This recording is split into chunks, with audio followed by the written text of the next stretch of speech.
ശ്രീകൃഷ്ണ ശ്രീകൃഷ്ണ. നമുക്കൊരു 3 തവണ ഒരുമിച്ച് ഓങ്കാരം ചൊല്ലാം. ആ സമയത്ത് ഒന്ന് നിവർന്നിരുന്നാൽ വലിയ സന്തോഷം. ഇവിടെ നോക്കുമ്പോൾ ചോദ്യചിഹ്നങ്ങൾ മാത്രമേ കാണാനുള്ളൂ. ജീവിതേ ചോദ്യമാണോ എന്നൊരു ഡൗട്ട്. ശരി, നാരായണ. ഈ ഓങ്കാരം ചൊല്ലുന്ന സമയത്ത് കഴിയുന്നതും നമ്മുടെ അച്ഛനെയും അമ്മയെയും നമ്മളെ വളർത്തി വലുതാക്കിയ നാടിനെയും നാട്ടിലെ ദൈവങ്ങളെയൊക്കെ ഓർക്കുക. അവരുടെ എല്ലാം അനുഗ്രഹം കൊണ്ടാണ് നമ്മൾ ഇന്ന് ഇവിടെ മീൻസ് സത്രവേദിയിലല്ല ഞാൻ ഉദ്ദേശിച്ചത്, എവിടെ എത്തിയിട്ടുണ്ടോ അവിടെ എത്തിയിട്ടുള്ളത്. അതുകൊണ്ട് തീർച്ചയായിട്ടും ഓരോ ദിവസവും തുടങ്ങേണ്ടത് അവരെ ഓർത്തുകൊണ്ടാണ്. അറ്റ്ലീസ്റ്റ് ഇവിടെയെങ്കിലും നമ്മൾ ചെയ്യുക. ഒരുമിച്ച് 3 തവണ ഓങ്കാരം ചൊല്ലും.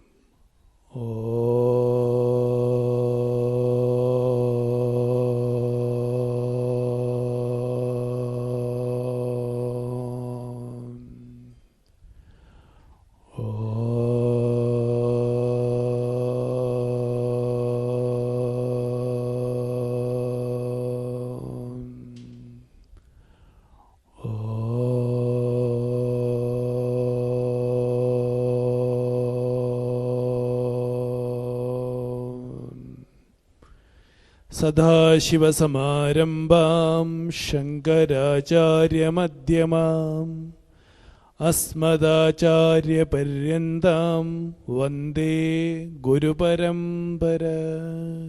ഗുരുർബ്രഹ്മാ ഗുരുർവിഷ്ണു ഗുരുർദേവോ മഹേശ്വരഃ ഗുരുസാക്ഷാത് പരബ്രഹ്മ തസ്മൈ ശ്രീ ഗുരവേ നമഃ.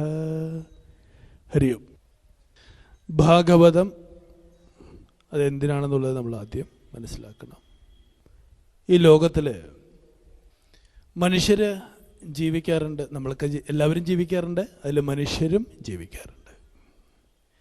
ഈ മനുഷ്യരെ തന്നെ നമ്മൾ ശ്രദ്ധിച്ചു കഴിഞ്ഞാൽ നമുക്കൊരു 3 or 4 ആയിട്ട് തരംതിരിക്കാൻ പറ്റുന്ന തോന്നണം. ഒന്ന്, 3 കാര്യങ്ങൾ മാത്രം ആഗ്രഹിക്കുന്ന ആൾക്കാരുണ്ട്. കുറേ ആഹാരം, ഫുഡടിക്കുക, പിന്നെ സുഖമായിട്ട് ഉറങ്ങുക, പിന്നെ മക്കളുണ്ടാവുക, മക്കളെ കല്യാണം കഴിച്ചു കൊടുക്കുക. അങ്ങനെ ഒരു കൂട്ടം ആൾക്കാരുണ്ട്. ഒരു പക്ഷെ നമ്മളിൽ പലരും പറയുന്നൊരു ഡയലോഗാട്ടോ. എന്താ അറിയോ? മക്കളുടെ കാര്യമൊക്കെ കഴിഞ്ഞു, ഇനി എന്നെ ഭഗവാൻ കൊണ്ട് വിളിച്ചാൽ. അപ്പോൾ ഇപ്പോൾ ഏത് കാറ്റഗറി പെട്ടു? മനസ്സിലായില്ല? നമ്മളിൽ പലരും പറയുന്ന, ഭക്തരെന്ന് വിചാരിക്കുന്ന നമ്മളിൽ പലരും പറയുന്ന ഡയലോഗാ, മക്കളുടെ കാര്യമൊക്കെ കഴിഞ്ഞു, ഇനി എപ്പോൾ വേണമെങ്കിലും ഞാൻ പോവാൻ തയ്യാറാ. പോരാട്ടാ. അവർക്കെന്നും പ്രശ്നമാണ്. അവർക്കും പ്രശ്നമാണ്, അവരും പ്രശ്നമാണ്. അവിടെ നീതിയില്ല, ധർമ്മമില്ല. അങ്ങനെ ചിന്തിക്കുന്നൊരു സമൂഹം ആവുമ്പോൾ എന്ത് പറ്റും അറിയോ? ആർക്കും എന്തും ചെയ്യാന്നുള്ളതിലേക്ക് വരും. അത് ഏറ്റവും താഴെയുള്ള കാറ്റഗറിയാണ്. പോരാ. പിന്നെ രണ്ടാമതൊരു കൂട്ടരുണ്ട്. അവരീ പറഞ്ഞ പോലെ തന്നെ ആഹാരവും നിദ്രയും ഒക്കെ തന്നെയാണ് അവരുടെ ആവശ്യം. പക്ഷെ അവർക്ക് കുറേയൊക്കെ ധാർമ്മികതയുണ്ട്. അവിടെയാണ് നമ്മൾ പെടുന്നത്. ഒരാളെ കൊന്നിട്ട് വേണ്ട. മറ്റത് കൊട്ടേഷൻ ടീമാ. ആരെ കൊന്നാണെങ്കിലും തൻ്റെ കാര്യം നടക്കണം എന്നുള്ളതാണ്. രണ്ടാമതൊരു ടീമുണ്ട്. രണ്ടാമത്തെ വിഭാഗത്തിൽ വരുന്നവരെ, അവർക്കിതെല്ലാം വേണം, പക്ഷെ ധാർമ്മികമായിട്ട് വേണം. ഒരാളെ വഞ്ചിക്കാൻ ഇഷ്ടമല്ല, ഒരാളെ ക്രൂരമായി വാക്കുകൾ കൊണ്ട് വേദനിപ്പിക്കാൻ ഇഷ്ടമല്ല. അങ്ങനെയുള്ള രണ്ടാമതൊരുന്നുണ്ട്. പിന്നെയുമുണ്ട് വിഭാഗങ്ങൾ. ചിലർക്കെല്ലാം ഉണ്ടാവും, എല്ലാം ഉണ്ടാവും, പക്ഷെ മനസ്സമാധാനം ഉണ്ടാവില്ല. എന്ന് വെച്ചാൽ കുടുംബത്ത് പ്രശ്നം ഉണ്ടായിട്ടല്ല കേട്ടോ. ഈ മനസ്സമാധാനം ഉണ്ടാവില്ല എന്ന് പറഞ്ഞപ്പോൾ മുഖത്തൊക്കെ ഇങ്ങനെ ഒരു തിളക്കം. ഇതൊക്കെ നമ്മുടെ കാര്യമാണല്ലോ പറയണത്. പക്ഷെ നമ്മളിൽ പലർക്ക് കുടുംബത്തുള്ള പ്രശ്നം കൊണ്ടാണ് മനസ്സമാധാനമില്ലാത്തത്. ഇവിടെ അങ്ങനെ ഒരു പ്രശ്നമേ ഇല്ല. നല്ല മക്കൾ, നല്ല ബന്ധുക്കൾ, എങ്കിലും ഉള്ളിലൊരു തൃപ്തി ഉണ്ടാവില്ല. അങ്ങനെയുള്ളവരുടെ എണ്ണം വളരെ കുറവാട്ടോ. അവർ ചിന്തിക്കും, എന്താണ് ഈ ജീവിതത്തിൽ ഞാൻ നേടേണ്ടത് എന്ന്. പിന്നെ ഇതിലൊന്നിലും പെടാത്ത വേറൊരു വിഭാഗം ആൾക്കാരുണ്ട്. നമുക്കിഷ്ടം അവരോടാ. അവർക്ക് ഇതൊന്നും വേണ്ട എന്ന് വെച്ചാൽ ഇതൊന്നും അവനവൻ്റെ പ്രാരബ്ധം അനുസരിച്ച് കിട്ടുമ്പോൾ വരണ്ടെന്നല്ല പറയുക. അവർ പ്രാരബ്ധം അനുസരിച്ച് വരാനുള്ളത് എന്താണെങ്കിലും വരട്ടെ, അതിനെക്കുറിച്ച് ഞാൻ ചിന്തിക്കില്ല. പിന്നെ എൻ്റെ മനസ്സ് ഈശ്വരനിൽ തന്നെ നിൽക്കണമെന്ന് ചിന്തിക്കുന്നൊരു കൂട്ടരുണ്ട്.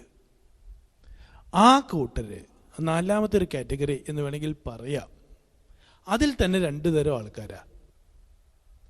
ഒന്ന്, സ്വമേധയാ ഇതിനെക്കുറിച്ച് ചിന്തിക്കുന്ന ആൾക്കാർ.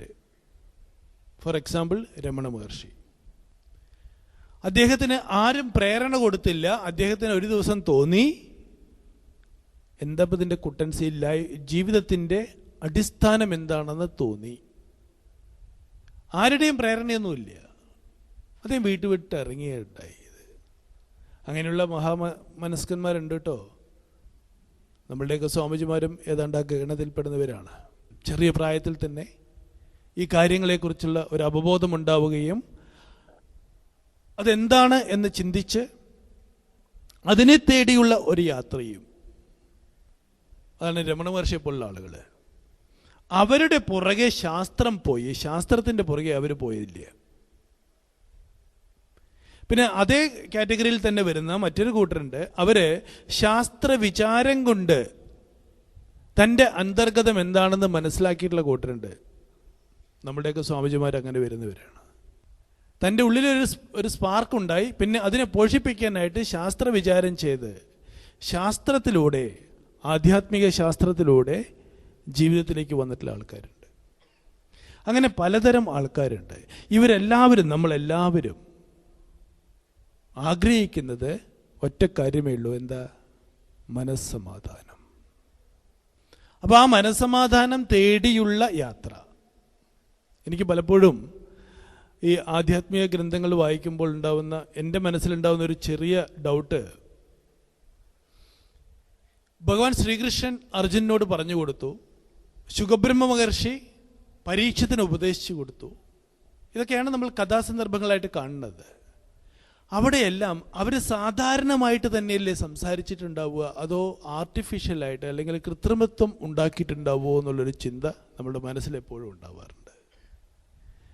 ഞാൻ പറഞ്ഞതിൻ്റെ താല്പര്യം, ഇത് നമ്മളെ ബാധിക്കുന്ന കാര്യമാണെന്ന് നമ്മൾ മനസ്സിലാക്കാനുണ്ട് ആദ്യം.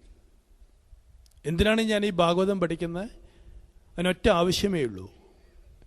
നമ്മുടെ ജീവിതം കൊണ്ട് എന്താണ് നേടേണ്ടത് എന്ന് ആദ്യം തിരിച്ചറിയണം. നേരത്തെ പറഞ്ഞ 3-4 ക്ലാസിഫിക്കേഷനിൽ കുറേ ആളുകൾ ആ ജീവിതം കൊണ്ട് എന്താണ് നേടേണ്ടതെന്ന് തിരിച്ചറിയാത്തവരാണ്. അവസാനം വരുന്ന 2 കൂട്ടരാണ് ജീവിതം കൊണ്ട് നേടേണ്ടത് എന്ത് എന്ന് തിരിച്ചറിയുന്നവർ. അവർക്ക് മാത്രമേ ഈ ലോകത്ത് സമാധാനത്തോടെ കൂടി ജീവിക്കാൻ കഴിയൂ. എന്ന് വെച്ചാൽ അവർക്ക് പ്രശ്നങ്ങളില്ല എന്നല്ല അതിന് അർത്ഥം.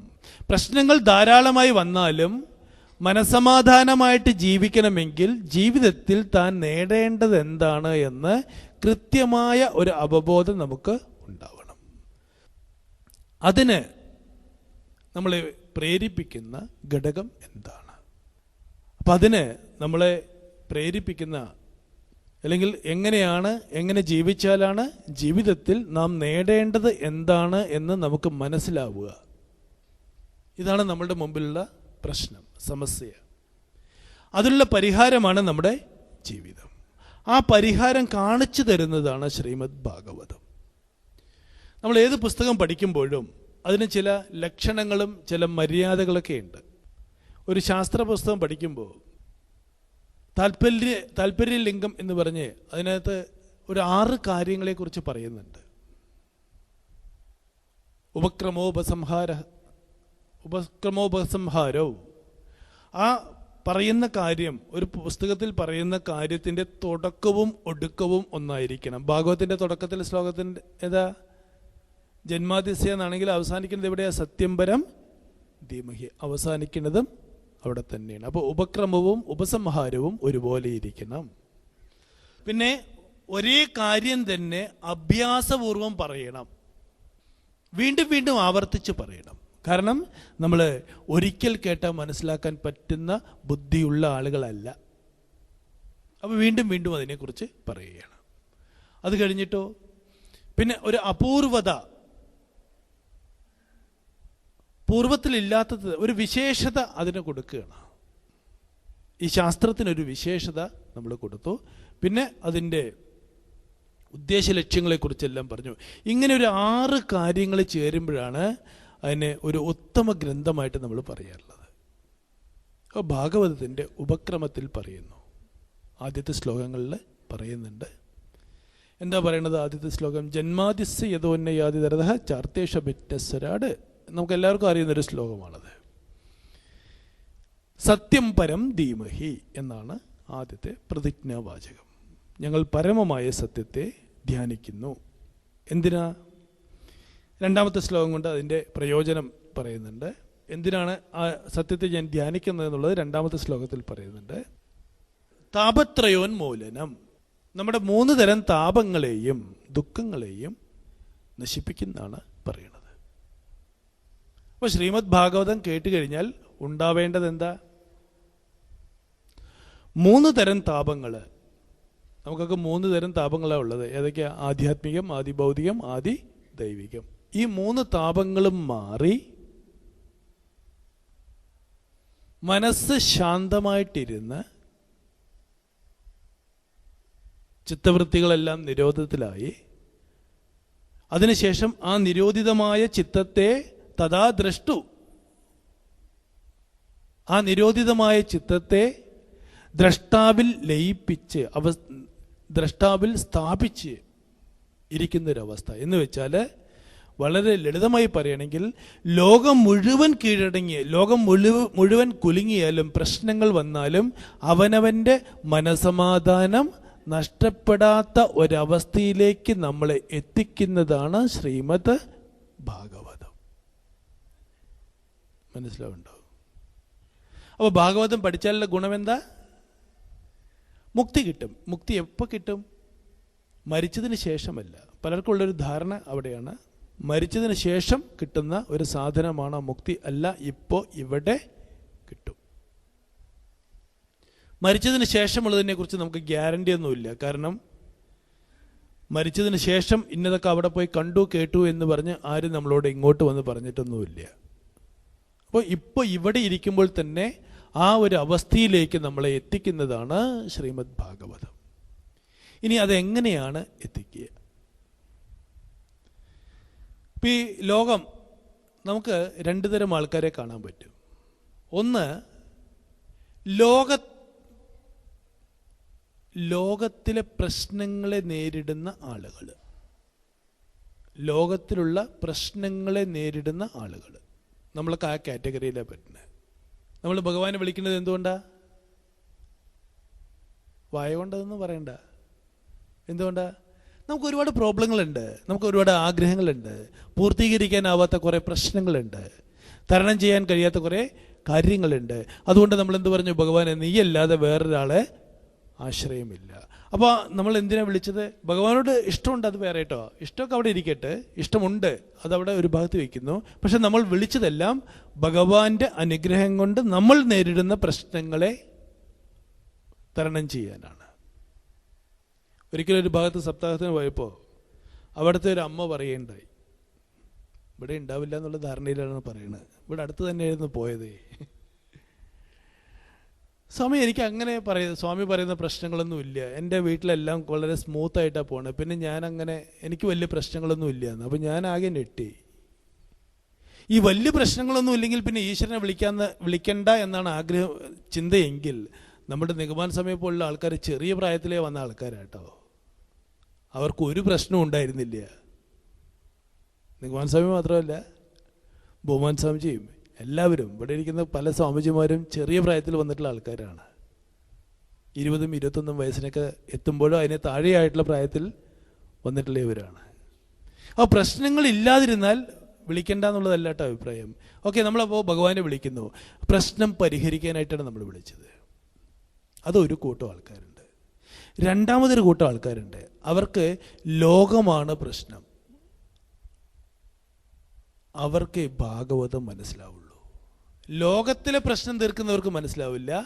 ലോകം തന്നെ ഒരു പ്രശ്നമാവണം. ഈ ലോകം എവിടെ നിന്നുണ്ടായി? നമ്മൾ ചിന്തിച്ചിട്ടുണ്ടോ? ഉണ്ട്. അതിനൊറ്റ മറുപടി കൊടുത്തു. എന്ത്? ഒക്കെ ഭഗവാന്റെ നിന്നുണ്ടായി. ഈ ഭഗവാൻ ആരാ? ഭഗവാൻ ശ്രീകൃഷ്ണൻ. എവിടെ ശ്രീകൃഷ്ണൻ? എന്താ ഈ കാണുന്നത് തന്നെ. അപ്പോൾ ഈ ചെറിയൊരു ബിംബത്തിൽ നിന്ന് നമ്മൾ വളരെ സിംപ്ലിഫൈ ചെയ്തു അതിനെ. എന്ന് വെച്ചാൽ നമുക്ക് ചിന്തിക്കാനുള്ള കഴിവോ ചിന്തിക്കാനുള്ള മനോബലം ഇല്ലാണ്ട് പോയി. അതുകൊണ്ട് നമ്മളതിനെ ഓവർ സിംപ്ലിഫൈ ചെയ്ത് എല്ലാം ഇവിടെ നിന്നുണ്ടായി എന്ന് പറഞ്ഞു. അപ്പോൾ പിന്നെ ഇനി അതിനെക്കുറിച്ച് ചിന്തിക്കേണ്ട ആവശ്യമില്ലല്ലോ. അതുപോരാ, അതിനെക്കുറിച്ച് ചിന്തിച്ച ആൾക്കാരുണ്ടായിരുന്നു. അവർക്ക് അവരുടെ മുമ്പിൽ ലോകമാണ് പ്രശ്നം. ഈ ലോകം എവിടെ നിന്നാണ് ഉണ്ടായത്? ഇതിനെ ആരാണ് നിയന്ത്രിക്കുന്നത്?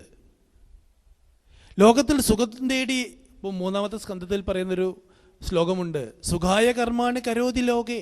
ഈ ലോകത്തിലുള്ള ആളുകളെല്ലാം എന്തിനു വേണ്ടിയിട്ടാ കർമ്മങ്ങൾ ചെയ്തുകൊണ്ടിരിക്കുന്നത്? സുഖത്തിന് വേണ്ടിയിട്ടാണ്. പക്ഷെ നോക്കുമ്പോൾ എന്താ? ഒരു മുഖത്തും എന്തില്ല.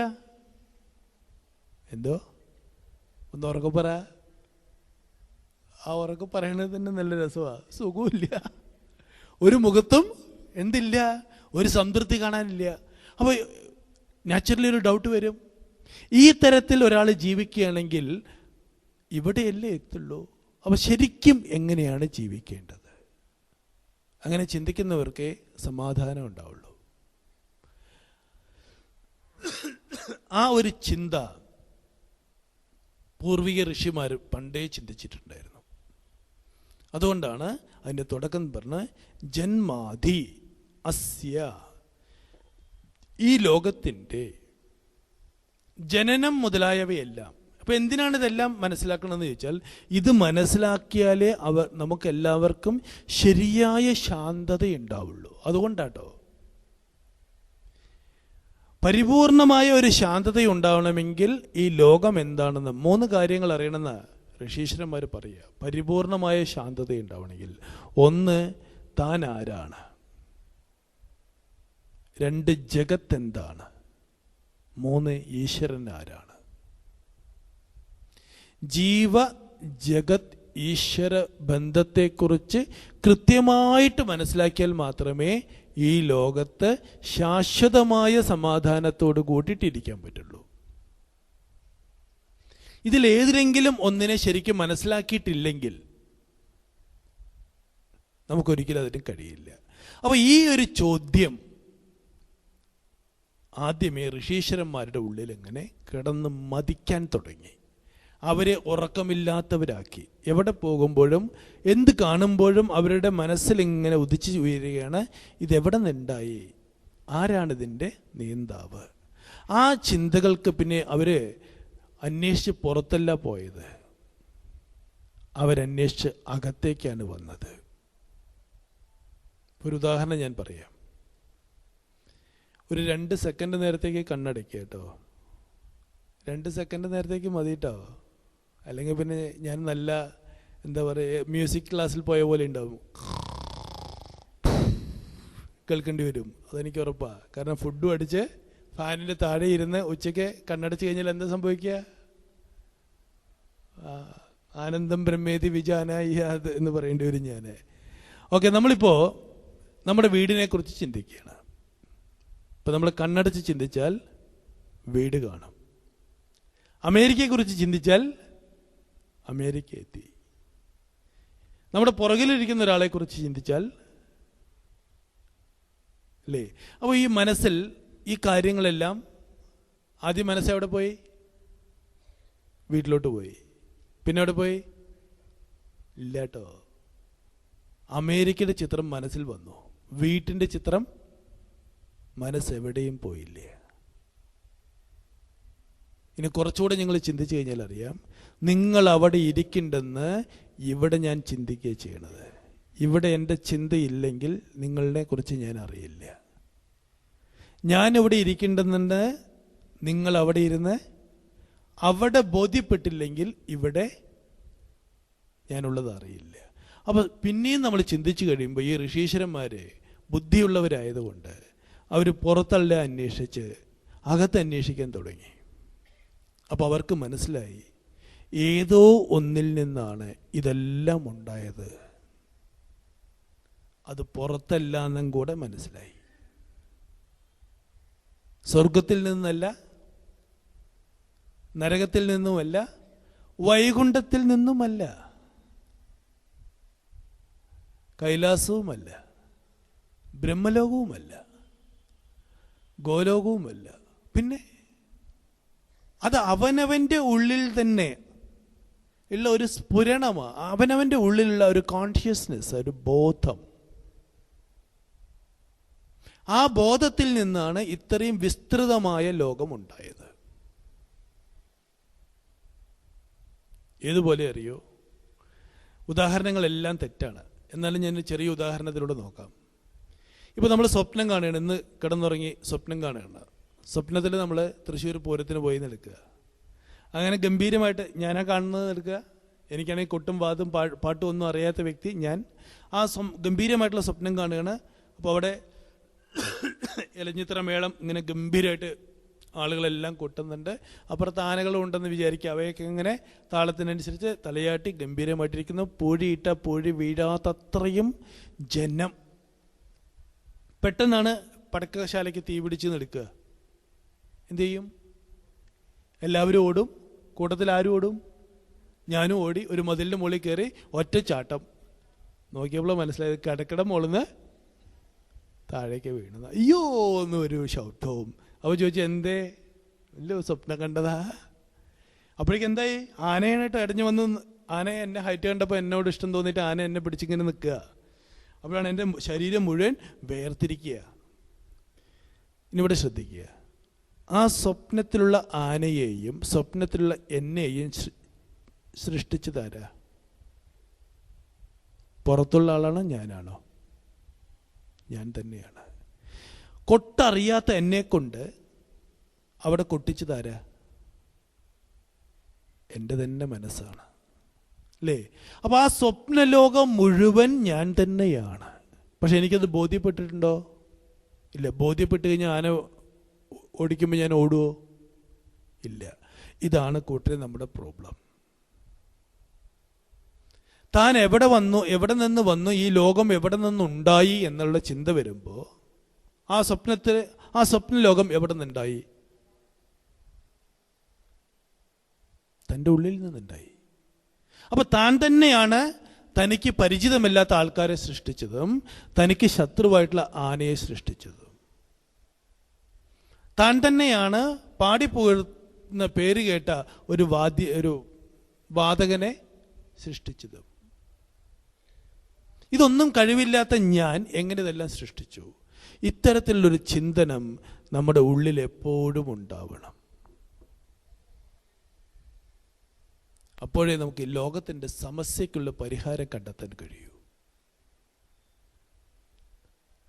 ആധ്യാത്മികത എന്ന് പറയുന്നത് ഫിസിക്സോ കെമിസ്ട്രിയോ പഠിക്കുന്നത് പോലെ അപ്പോൾ എന്താ പറയുക, ഫിസിക്സൊക്കെ പഠിക്കുകയാണെങ്കിൽ നമ്മളെ അതിൽ ബാധിക്കേണ്ട ആവശ്യമില്ല.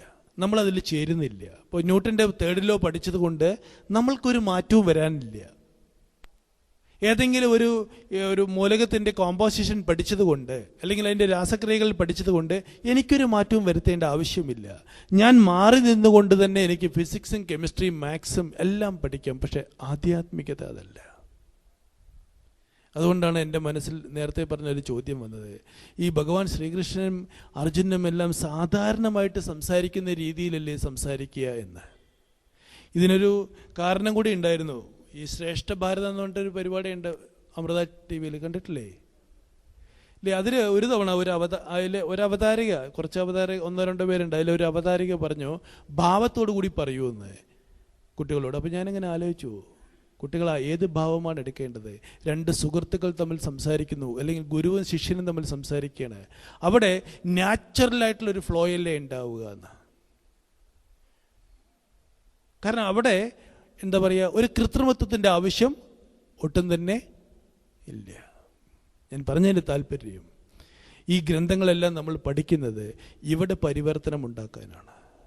പക്ഷെ അന്ന് ഇത് എഴുതിയിട്ടുള്ള വ്യക്തികൾ മഹാമനീഷികളായതുകൊണ്ട്, വളരെയേറെ ബുദ്ധിയുള്ളവരായതുകൊണ്ട് അവർ വളരെയേറെ നല്ല ഭാഷകൾ ഉപയോഗിച്ചു. ആ ഭാഷകൾ മനസ്സിലായാലും ഇല്ലെങ്കിലും നമ്മളിത് മനസ്സിലാക്കേണ്ടത് നമ്മുടെ ജീവിത സാഹചര്യങ്ങളോട് കൂടി ചേർത്തുകൊണ്ടാണ്. അപ്പോഴേ എവിടെ മാറ്റം ഉണ്ടാവുള്ളൂ? ഇവിടെ മാറ്റം ഉണ്ടാവുള്ളൂ. ഇവിടെ മാറ്റമില്ലാത്തിടത്തോളം കാലം നമുക്ക് സമാധാനം ഉണ്ടാവുകയില്ല. അപ്പോൾ അതിനുള്ള ഒരു മാർഗമാണ് ഏത്? ശ്രീമദ് ഭാഗവതം. ഈ ശ്രീമദ് ഭാഗവതം പഠിച്ചാൽ ഇവിടെ പറഞ്ഞു, ഇതാണ് വാസ്തവം, ശരിക്കും മനസ്സിലാക്കേണ്ടത്. പിന്നെ ശിവദമാണ്, മംഗളം തരുന്നതാണത്. പലരും പറയാറുണ്ട് ഞങ്ങൾക്ക് സംസ്കൃതം അറിയില്ല. വേണ്ട, സ്വന്തം മക്കളെ, സ്വന്തം ആത്മാവിനെ സ്നേഹിക്കാൻ സംസ്കൃതം വേണമെന്നില്ല, മനസ്സ് മാത്രം ഉണ്ടായാൽ മതി. പിന്നെയോ താപത്രയോന്മൂലനം, 3 തരം താപങ്ങളെയും അത് നശിപ്പിക്കും. ഇത് ശുശ്രൂഷിഭിഹി, ഇത് പരിപാലിക്കുന്ന ആളുകൾക്ക് ഉടൻ തന്നെ ഈശ്വരൻ അവരിൽ വെളിപ്പെടും. ഇപ്പൊ ശ്രീമദ് ഭാഗവതം പഠിച്ചു കഴിഞ്ഞാൽ ഒന്ന് എവിടെ നിന്നുണ്ടായി എന്നുള്ളൊരു കാര്യം ചിന്തിക്കുന്നു. അതിനുശേഷം അത് പഠിച്ചു കഴിഞ്ഞാലുള്ള ഗുണത്തെ പറയുകയാണ്, അവിടെ ഈശ്വരൻ വെളിപ്പെടും. അത് എല്ലാ ദുഃഖങ്ങളുടെയും ശാന്തി ഉണ്ടാവും. ആത്യന്തികമായ ദുഃഖ നിവൃത്തി ശ്രീമദ് ഭാഗവതം പഠിച്ചു കഴിഞ്ഞാൽ ഉണ്ടാവും. ഇതെന്തുകൊണ്ട് അങ്ങനെ ഉണ്ടാവുന്നു അതിനും ഇവിടെ പറയുന്നുണ്ട്. ഇത് സാധാരണമായിട്ടുള്ള ഒരു പുസ്തകമല്ല. നിഗമ കൽപ്പതരോർ ഗളിതം ഫലം എന്ന് പറഞ്ഞത് വേദങ്ങളിൽ നിന്ന്, നിഗമങ്ങളിൽ നിന്ന് ഉണ്ടായിട്ടുള്ളതാണെന്ന് പറഞ്ഞു. പിന്നെയോ ശുഗമുഖാത്, ആരാണിത് പഠിപ്പിക്കേണ്ടത്? ആരാണിതിൻ്റെ ഒരു ആചാര്യസ്ഥാനത്തിരിക്കേണ്ടത്? ശുഗബ്രഹ്മ മഹർഷിയായിരിക്കണം. എന്താണ് അദ്ദേഹത്തിൻ്റെ പ്രത്യേകത? ഒന്നിനോടും ഒരു മമത്വമില്ലാതെ ഈ ലോകത്തിൽ താൻ ഉണ്ടെന്നുള്ള ഭാവം അറിയിക്കാതെ പോകുന്ന ഒരാൾ. അത് മാത്രവുമല്ല, എപ്പോഴും ആത്മാരാമനായിട്ട് ഈശ്വരജ്ഞാനത്തിൽ തന്നെ ജീവിക്കുന്ന ഒരാൾ. അദ്ദേഹത്തിൽ നിന്നാണ് ഇത് പഠിക്കേണ്ടത് എന്ന് പറഞ്ഞു. പിന്നെ ഇതെങ്ങനെയാണ് അതിൻ്റെ പ്രാവർത്തനം, അല്ലെങ്കിൽ അതെങ്ങനെയാണ് നമ്മുടെ ജീവിതത്തിലേക്ക് മാറ്റുക എന്നുള്ളത് നമുക്ക് നോക്കാം. അതിന് മാഹാത്മ്യം എന്നൊരു ഭാഗമുണ്ട്. അത് പത്മപുരാണത്തിൽ പറയുന്നതാണ്. എങ്കിലും നമുക്കതൊന്ന് നോക്കാം. അവിടെ നൈമിഷാരണ്യം, ആ സമയത്ത് നൈമിഷാരണ്യത്തിൽ അവിടെ ഗുരുക്കന്മാരെല്ലാവരും കൂടെ, ഋഷീശ്വരന്മാരെല്ലാവരും കൂടെ ഒരു വലിയ സത്രം ചെയ്യുമായിരുന്നു. ആ സമയത്താണ് പൗരാണികനായിട്ടുള്ള സൂതൻ അവിടെ വരികയും ആ സമയത്ത് ഋഷികൾ അവരോട് ചോദിക്കുകയും ചെയ്യുന്നുണ്ട്, ഞങ്ങൾക്ക് ഏതാണ് നല്ലത്, അതൊന്ന് പറഞ്ഞു തരൂ എന്നുള്ളതാണ് ചോദ്യം. അപ്പോൾ അവർ പറയും ഭാഗവതമാണ് പഠിക്കേണ്ടതെന്ന് പറയും. അപ്പോൾ ആ ഭാഗവതത്തിൻ്റെ പ്രത്യേകത എന്താണ്, അതിൻ്റെ മാഹാത്മ്യം എന്താണെന്നുള്ളതാണ് ചോദിക്കുന്നത്. അപ്പോൾ അതിന് മറുപടിയായിട്ട് പറയുന്നുണ്ട്, ഒരു ദിവസം നാരദ മഹർഷി ഇങ്ങനെ ലോകം ചുറ്റിക്കൊണ്ടിരിക്കുന്ന സമയത്താണ് വളരെ വിചിത്രമായ ഒരു കാഴ്ച കാണുന്നു. ഒരു പെൺകുട്ടിയും 2 വൃദ്ധരും. ആ നാരദ മഹർഷിയെ കണ്ട സമയത്ത് ആ പെൺകുട്ടിക്ക് വലിയ സന്തോഷം തോന്നും. നാരദ മഹർഷിയെ കാണുന്ന സമയത്ത് ആ പെൺകുട്ടി പറയും, എന്താ പറയുന്നത്, കൃപാലുനാതയാ സാധോ, എൻ്റെ ഈ പ്രശ്നങ്ങളെ ഒന്ന് തീർത്തു തരൂ എന്ന് പറയുന്നുണ്ട്. അപ്പോൾ ചോദിക്കും, നീ ആരാണ് എന്ന് ചോദിക്കും. അപ്പോൾ പറയും, ഞാൻ ഭക്തിയാണ്, ഇന്ന സ്ഥലത്ത് ജനിച്ചു, അത് കഴിഞ്ഞ് ഓരോ ഭാഗങ്ങളിലെത്തി, അപ്പോൾ എനിക്ക് വൃദ്ധി ഉണ്ടായി, എനിക്ക് ക്ഷീണം തട്ടി പിന്നീട് എനിക്ക് പഴയതുപോലെ വൃദ്ധി ഉണ്ടായി, നന്മയുണ്ടായി, അല്ലെങ്കിൽ വളർച്ചയുണ്ടായി. പക്ഷേ എൻ്റെ മക്കൾക്ക് ജ്ഞാനത്തിനും വൈരാഗ്യത്തിനും അതുണ്ടായില്ല എന്നാണ് പറയണത്. അപ്പോൾ ഇനി എന്താണ് അതിന് പരിഹാരം എന്ന് ചോദിക്കുന്നത്. അപ്പോൾ നാരദ മഹർഷി ഇങ്ങനെ ആലോചിക്കും. അപ്പോഴാണ് പറയണത്, അതിന് പരിഹാരമായിട്ട് നാരദ മഹർഷി നേരെ സനകാദി ഋഷികളോട് ചോദിക്കും. അപ്പോൾ ഋഷികൾ പറയും,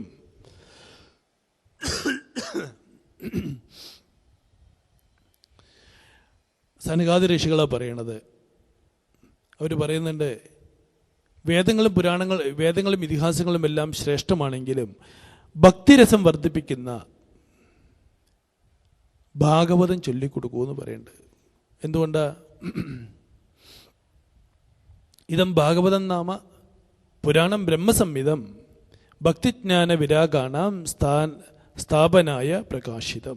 ഭക്തിയുടെയും ജ്ഞാനത്തിനെയും വിരാഗത്തെയും ഈ മൂന്നെണ്ണത്തിനെയും യഥാസ്ഥാനം സ്ഥാപിക്കാനുള്ളതാണ് ഭാഗവതം. അതുകൊണ്ട് നിങ്ങൾ ഭാഗവതം ഒന്ന് ഉപദേശിച്ചു കൊടുക്കുമെന്ന് പറയും. അങ്ങനെ ഭാഗവതം ഉപദേശിക്കുമ്പോൾ അവിടെ ഭക്തിയും ജ്ഞാനവും പൂർവാധികം ശക്തിയായിട്ട് വരുന്നു എന്നാണ് കഥ.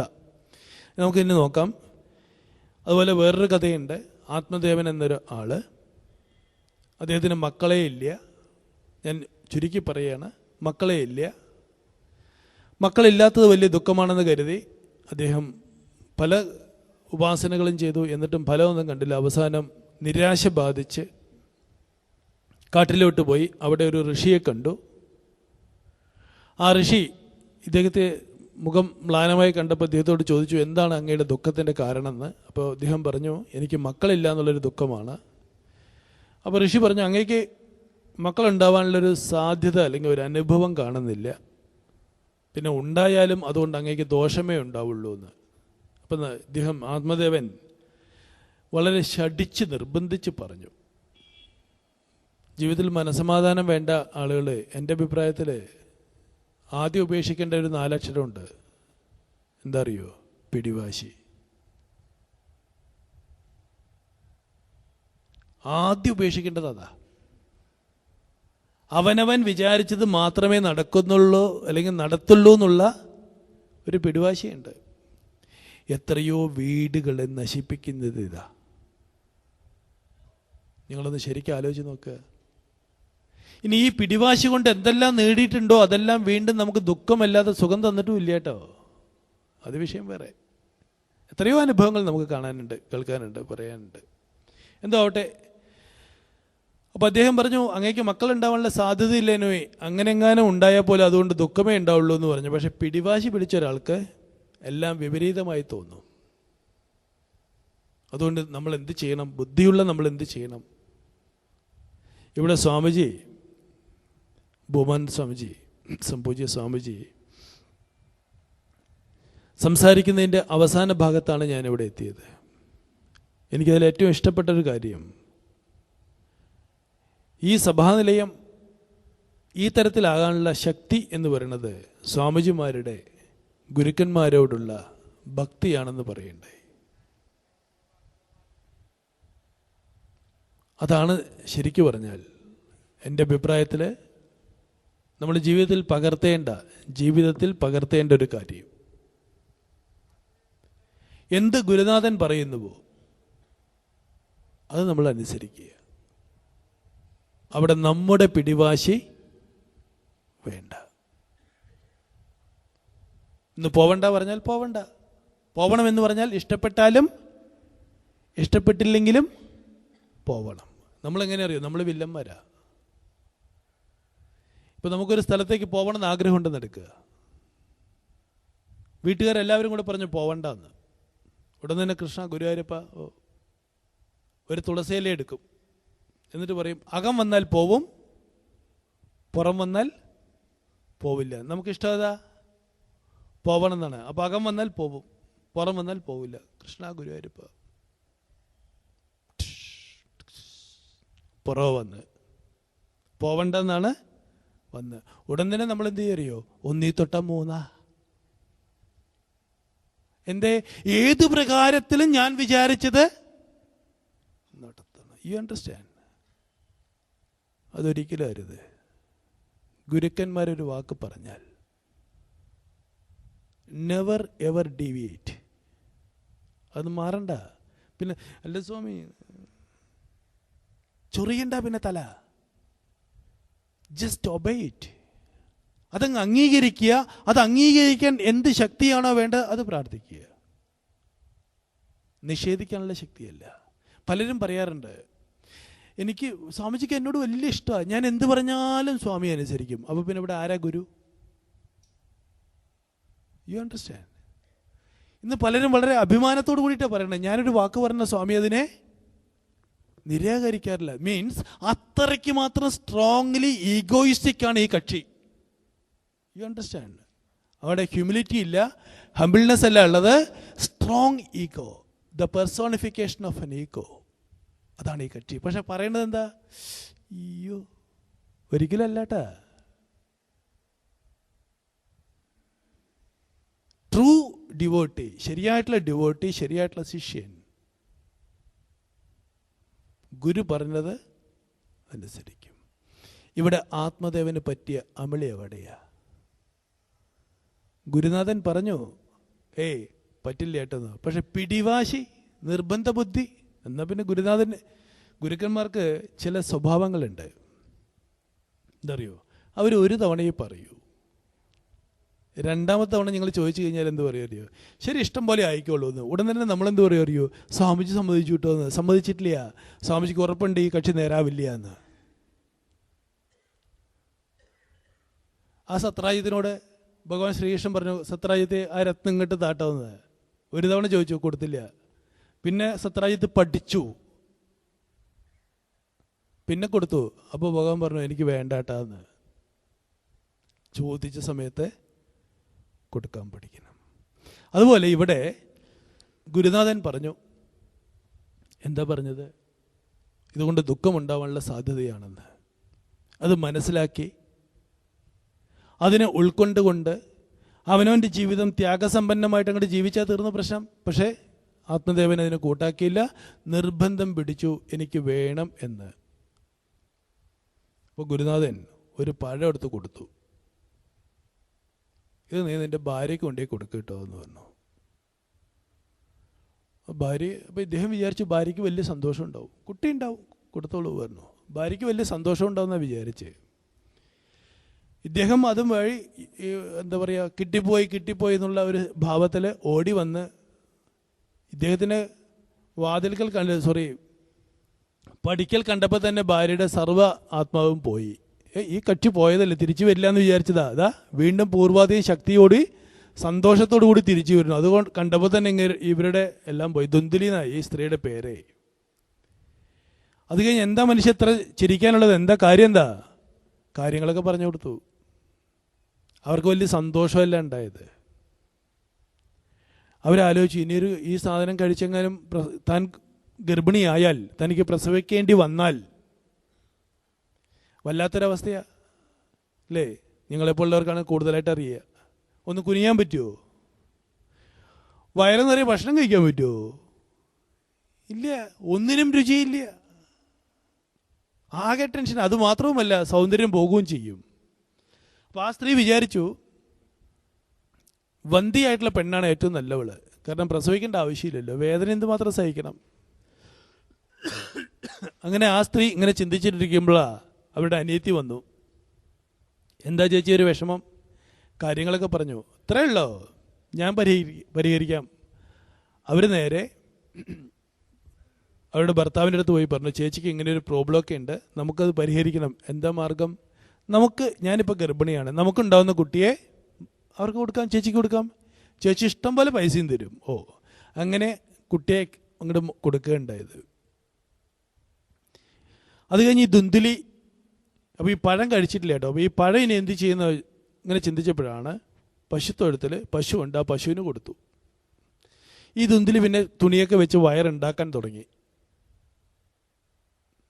ആത്മദേവന് വലിയ സന്തോഷമായി. ഓരോ മാസം കഴിയും തോറും വയറിൻ്റെ വലിപ്പം കൂടി വന്നു. ആത്മദേവൻ നമ്മളെപ്പോലെ അല്ല കേട്ടോ, മിടുക്കനാ. ധാരാളം ദാനധർമ്മങ്ങൾ ചെയ്തു. എന്തിനറിയോ? ഉള്ള കുട്ടിയെ സംരക്ഷിക്കാൻ.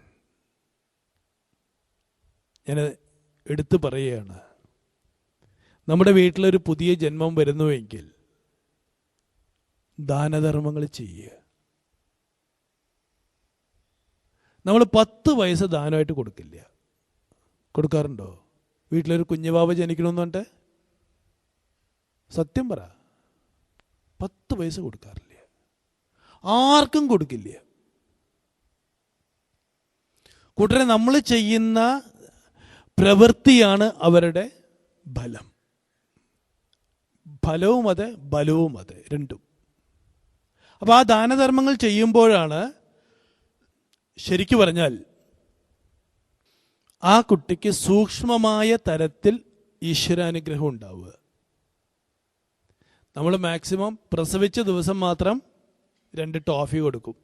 ശരിയല്ലേ? ആണെന്നാ അല്ലെന്നാ? അത്രേ ഉള്ളൂ. എന്നിട്ട് നമ്മൾ ഗർഭിണിയാണെന്ന് അറിയുന്ന ദിവസം തൊട്ടേ ഇഞ്ചക്ഷൻ ചെയ്യും, ബെഡ് റെസ്റ്റ് എടുക്കും. എന്നിട്ടും പ്രസവിച്ച് കഴിഞ്ഞ് ആ കുട്ടി വലുതാകുമ്പോൾ ഇതൊന്നുമില്ലാതെ വളർന്ന കുട്ടിയുടെ അത്ര പോലും ആരോഗ്യം ആർക്കില്ല? മെഡിക്കേറ്റഡ് കുട്ടിക്ക് ഇല്ല. എന്തുകൊണ്ട്? എന്താണോ ആ കുട്ടിക്ക് ബലം കൊടുക്കുന്നത്, ബലം ബലവതാം ചാഹം കാമരാഗ വിവർജിതം എന്ന് ഗീതയിൽ പറഞ്ഞിട്ടുണ്ട്. കാമരാഗ വിവർജിതമായ ബലമാണ് ഞാൻ. ആ ബലമാണ് കൊടുക്കേണ്ടത്.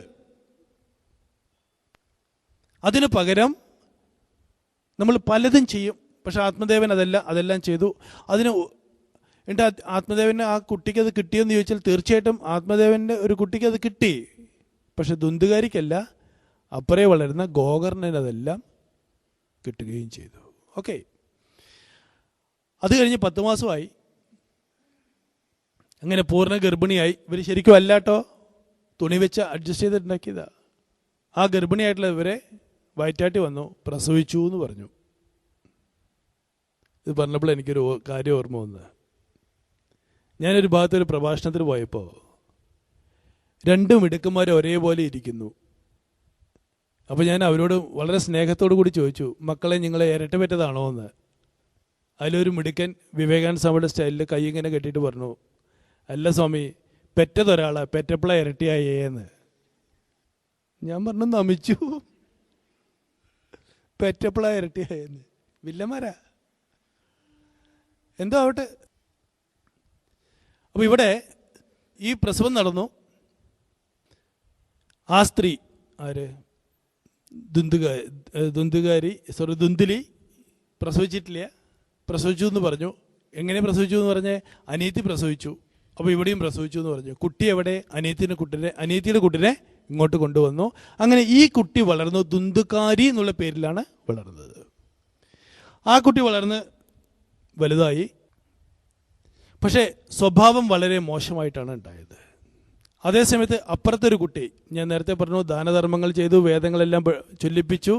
അതിൻ്റെ എല്ലാം ഫലത്തോടുകൂടി അപ്പുറത്തൊരു കുട്ടി പശു, അതിനൊരു കുട്ടി ഉണ്ടായി.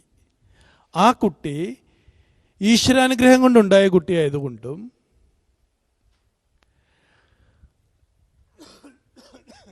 ഈ വേദമന്ത്രങ്ങളും ഇതെല്ലാം ചൊല്ലിക്കേട്ടതിൻ്റെ ഗുണമുള്ളതുകൊണ്ടും ആ കുട്ടി വളരെ നന്മയുള്ളവനായിട്ട് ജീവിക്കാൻ തുടങ്ങി. ആ കുട്ടിക്ക് പേര് കൊടുത്തു കേട്ടോ.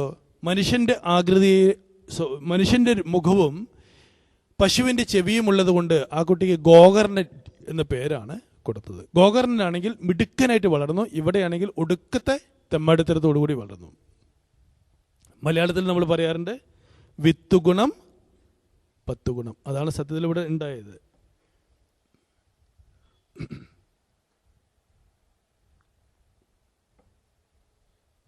അത് കഴിഞ്ഞ് കുട്ടികൾ രണ്ടും വലുതായി. ദുന്ദുകാരി അവനവൻ്റെ ചീത്ത സ്വഭാവങ്ങളെല്ലാം കാണിക്കാൻ തുടങ്ങി. പക്ഷെ ഗോകർണനാവട്ടെ നല്ല സ്വഭാവങ്ങളും കാണിക്കാൻ തുടങ്ങി.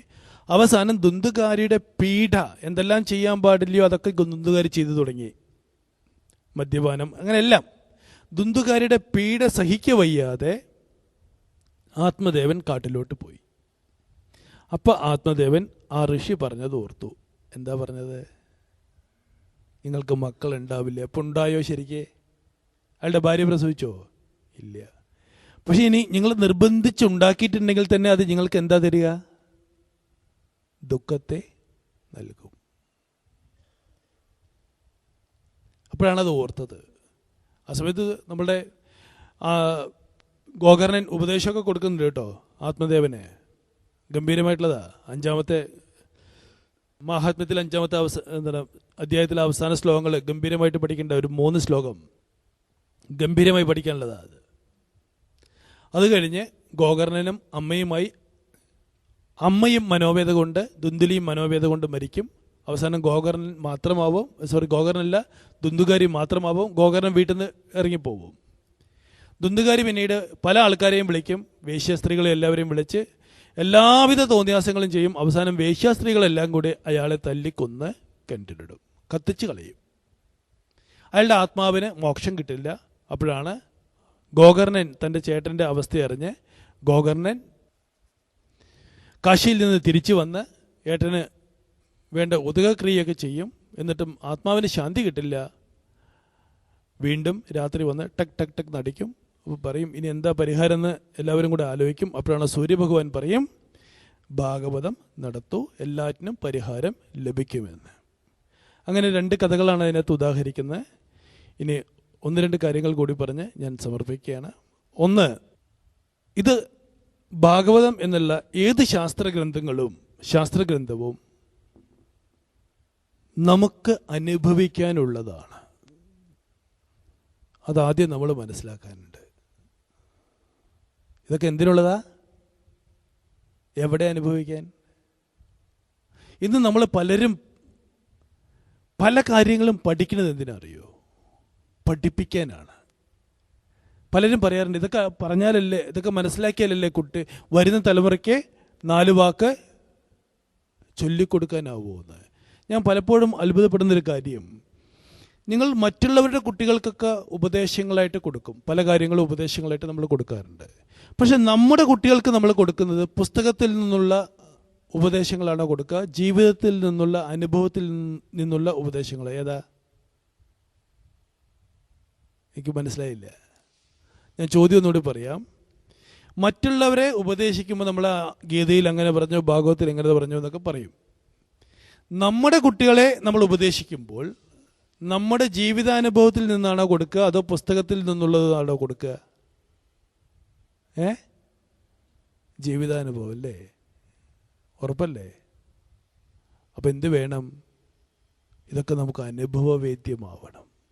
പുസ്തകത്തിലുള്ള ഉപദേശം ആർക്കും കൊടുക്കാം, പക്ഷെ അനുഭവത്തിൽ നിന്ന് കൊടുക്കണം. നിങ്ങളുടെ മക്കൾക്ക് ഒരു അമ്മ എങ്ങനെ പെരുമാറണം എന്നുള്ളത് ഒരു ഗ്രന്ഥവും പഠിച്ചിട്ടല്ല കൊടുത്തത്. എവിടെന്നാ കൊടുത്തത്? അനുഭവത്തിൽ നിന്നാണ്. അപ്പോൾ വരുന്ന തലമുറയ്ക്ക് നമ്മൾക്ക് കൊടുക്കണം, നോ ഡൗട്ട്. പക്ഷെ അത് കൊടുക്കേണ്ടത് എവിടെന്നാ?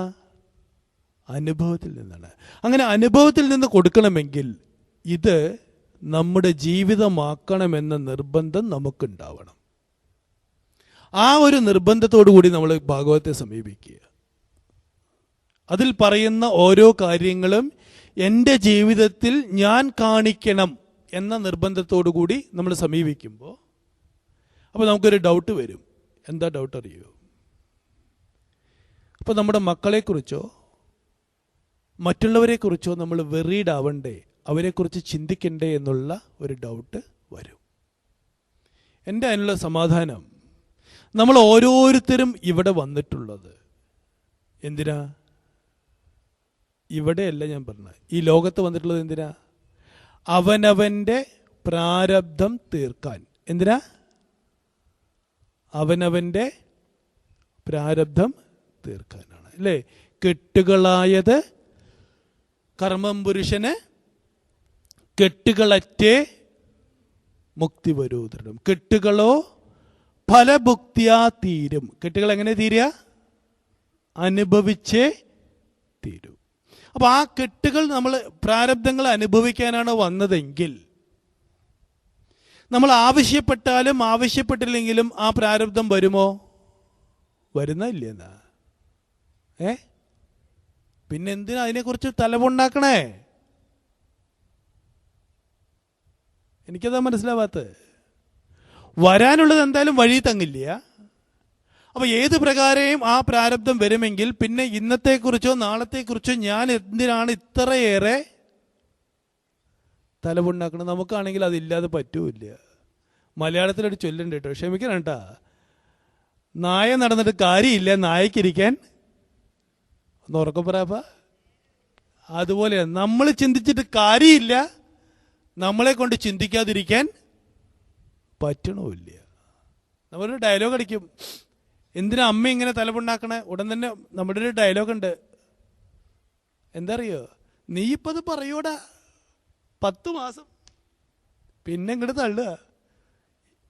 ഞാൻ പണ്ടൊക്കെ ആണെങ്കിൽ വിചാരിക്കായിരുന്നു ഈ കുഞ്ഞു വയറിൽ എങ്ങനെയാ ഈ 10 മാസം കിടക്കുന്നത്. ഇപ്പം എനിക്ക് ആ ടെൻഷനൊന്നുമില്ല, കാരണം ഇപ്പം എല്ലാവരുടെയും വയർ ഇത്രയുണ്ട്. അപ്പോൾ പിന്നെ ഞാൻ പറഞ്ഞതിൻ്റെ താല്പര്യം,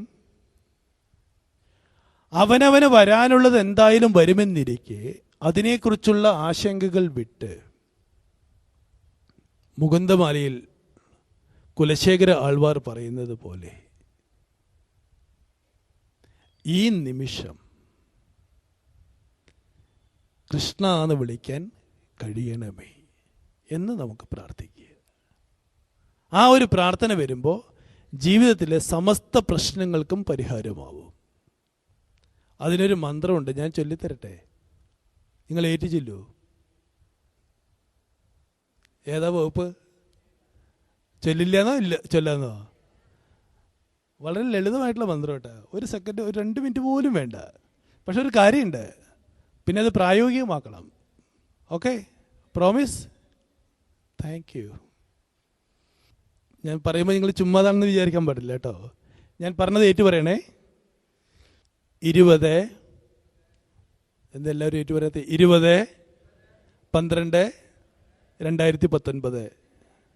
20/12/2019 20/12/2019. എന്താ ഈ മന്ത്രത്തിൻ്റെ അർത്ഥം അറിയോ? ഇനി മുതൽ, ഈ ദിവസം മുതൽ നാളെക്കുറിച്ച് ഒരു ചിന്ത പോലും വേണ്ട. 1. രണ്ടാമതർത്ഥം, ഇന്നലെക്കുറിച്ച് അയവിറക്കവും വേണ്ട. ഏത്?